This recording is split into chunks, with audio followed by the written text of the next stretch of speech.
From calling out woke people's tweets. Would you find it funny if my daughter blew up like a frog? Yeah. To turning controversial topics into jokes. Can I marry a man? No. Can I around? Please. These are times Ricky Gervais humiliated woke people.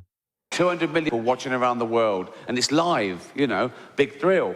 But with that many people watching, there comes a bit of stick. Everyone's different. Everyone's a blogger. Everyone goes, I was offended. Oh. Why? He said an horrible thing. We said loads of horrible things. Yeah, but that was a thing that I care about. Jokes aren't supposed to offend people, but some people are actively choosing to take it personally. So I got to America, I went on the chat show, Tonight Show with Jimmy Fallon, right? And I told that story, the whole thing, right? And went well, audience laughed, great, went out, fine. Next day on Twitter, outrage. And by outrage, I literally mean one person going, how dare you, right? This woman had seen that she was like, I saw you on Jimmy Fallon, it was disgusting, making fun of nut, my daughter's nut intolerant, how dare you, children die. He openly enjoys taking shots at woke culture. And they use your own silly words, like a teacher going, what, you find so-and-so funny? And because the teacher's really angry, right? Yes, you find that thing funny, whatever they... She said, would you find it funny if my daughter blew up like a frog? Yeah. He talks about a personal experience he had with an online Karen. A joke about a bad thing isn't as bad as the bad thing. It's even necessarily condoning the bad thing. It could be anti the bad thing. It depends on the actual joke. And this woman said, you should never make jokes about food allergies. I should have left it, right? You already know he's not letting that slide. I sent back, I make jokes about AIDS, cancer, famine, and the Holocaust, right? And you're telling me I should never joke about food allergies. She sent back, yeah, the Holocaust didn't kill children. Ricky also talked about his background on Twitter. When I first got on Twitter, I pushed my agenda a little bit. I was an outspoken actor. Not because I thought I'd change anyone's opinions, but because I thought it was important to tell the other side, you know. There are still 13 countries where people are put to death just for being an atheist, and people bullied, and I just wanted to say, it's fine to be an atheist, it's fine to believe in God, and it's fine not to. He called out someone who thought they could come for him. He's a gentleman from Texas. He's a fundamentalist, creationist Christian, right? Which is fine. He loves God.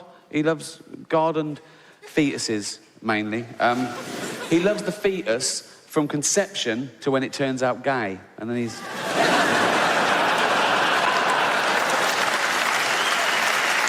Instead of backing down, he exposed the tweet. So now I'm arguing with quite a nice, sane person, presumably, who thinks this sort of thing's mental. But I'm for his right to fantasize about me being raped by the devil. Because I'm so conscious of freedom of speech. Whoopsie-turvy world. Right? One thing about Ricky, he's always going to turn it into a joke. She didn't say, what, you find jokes about rape funny? She said, what, you find rape funny?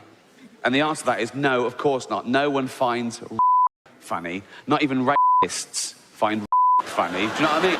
There's never been anyone giving evidence going, well, it was dark and wearing a ski mask and he was giggling. That's never... He's also a huge advocate for animals.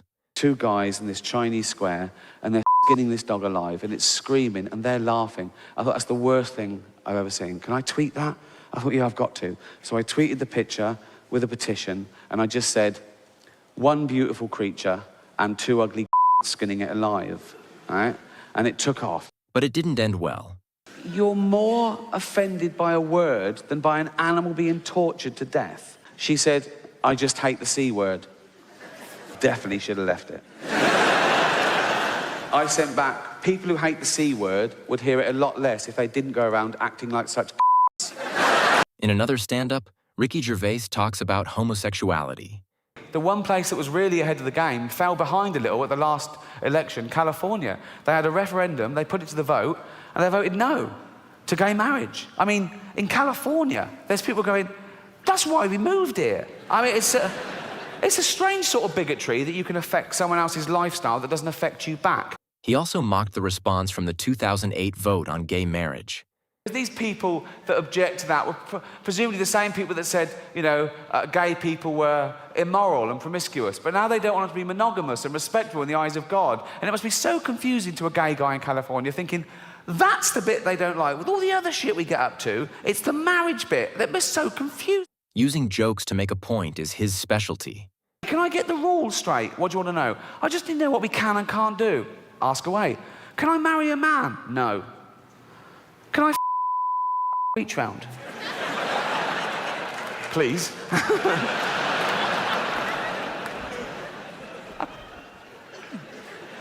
There is a balance between being controversial and making a point.